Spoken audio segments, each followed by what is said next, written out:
वंदे मां शारदे।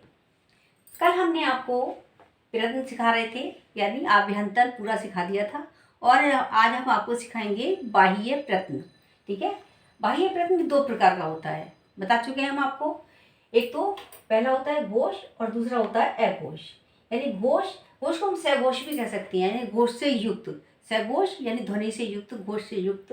ठीक है, और इंग्लिश में सॉफ्ट साउंड, घोष या सघोष, सॉफ्ट साउंड। जिन वर्णों के उच्चारण में के समय फेफड़ों से निकलने वाली वायु स्वर तंत्रिका के साथ रगड़कर घोष उत्पन्न करती है, अर्थात करके मैंने इसको समझाया दोबारा से। देखिए, जिन ध्वनियों के उच्चारण में स्वर तंत्रिका में कंपन होता है उन्हें घोष कहते हैं। प्रत्येक वर्ग का तीसरा, चौथा और पांचवा वर्ण। कौन कौन सा? प्रत्येक वर्ग। वर्ग आपको कहाँ सिखाया हमने? वर्गीकरण में सिखा चुके हैं। ये वर्ग आपके लिए बहुत इंपॉर्टेंट है। वो या तो आपको सभी करना है, लेकिन वर्ग विशेष रूप से, क्योंकि हर एक में वर्ग आ रहा है। अब हम संधि करेंगे तो संधि में वर्ग आएगा। पहले वर्ग आप यहाँ सीख लीजिए, अच्छे से पक्का कर लीजिए। संधि में आपको स्वतः ही याद हो जाएगा, क्योंकि बार बार बोलेंगे तो आपको पक्का हो जाएगा। प्रत्येक वर्ग का तीसरा, चौथा, पांचवा वर्ण। ठीक है, और अंतस्थ ह सभी स्वर भी घोष कहलाते हैं। ठीक है, ये हमें आपको याद रखना पड़ेगा। तो सारे क्या कहलाते हैं? घोष कहलाते हैं।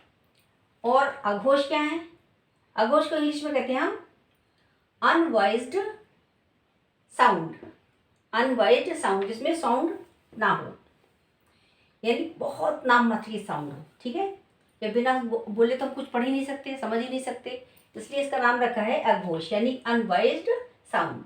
जिन वर्णों के उच्चारण में फेफड़ों से निकलने वाली वायु स्वर तंत्रिका से बिना रगड़े आसानी से निकल के आती है, अघोष कहलाती है। ठीक है, अर्थात इसमें मैं दोबारा समझाया आपको। अर्थात जिन ध्वनियों के उच्चारण में किसी प्रकार का कंपन नहीं होता है उन्हें अघोष कहते हैं। जैसे प्रत्येक वर्ग का पहला, दूसरा वर्ण और श, श, स अघोष प्रयत्न है। देखिए, पहला वर्ग क्या है? यानी पहला और दूसरा वर्ण, यानी हर वर्ग का, जितने वर्ग हमने आपको सिखाए हैं, वर्गीकरण में सिखाए हैं, उनका पहला और दूसरा वर्ण। देखिए, पहला आता है कवर्ग। कवर्ग का पहला दूसरा क्या हुआ? क ख। चवर्ग का च छ, टवर्ग का ट ठ, तवर्ग का त थ और पवर्ग का पा फा। श, श, स, ये सब संख्या में 13 हैं। किस तरीके से?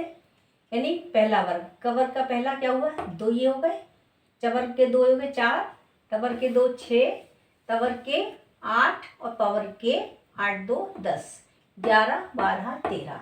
इस संख्या में कुल 13 है, यानी कि 13 है। चलिए, ये तो यहाँ कंप्लीट होता है आपका। जितने हमने प्रयत्न आपको सिखाए थे, घोष, अघोष, ये वाले, और आभ्यंतर पूरा कल सिखा दिया था हमने। आज हमने आपको ये सिखाया है।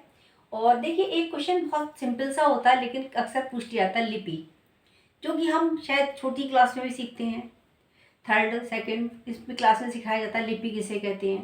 लेकिन फिर भी उसको एक अच्छी सी भाषा में लिखने के लिए मैंने आपको सिखाने जा रही हूँ कि आप अच्छी भाषा में लिख सकें उसको मैं लिखवाने का प्रयास किया है। देखिए, लिपि किसे कहते हैं? प्रश्न तो आप खुद ही बना सकते हो, खुद इतने एक्सपर्ट हो कि बना सकते हो। लिपि किसे कहते हैं? भाषा का आदान प्रदान बोलकर या लिखकर भी किया जाता है।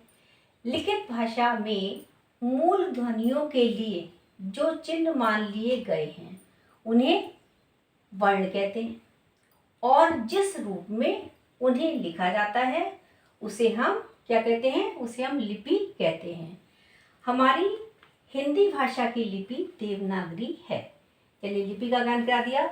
और कल हम आपको वर्तनी सिखाएंगे, वर्तनी और मानक वर्तनी। अच्छा, उसके बाद हम लेकर के चलेंगे आपके लिए संस्कृत के माहेश्वर सूत्र। ये आपके, जिनको हम प्रत्याहार इसके नाम से आते हैं, प्रत्याहार, माहेश्वर सूत्र, ये हम आपको कल अगली वीडियो में आपको सिखाएंगे। धन्यवाद, नमस्कार। मेरे चैनल को सब्सक्राइब कीजिए और शेयर कीजिए, लाइक कीजिए।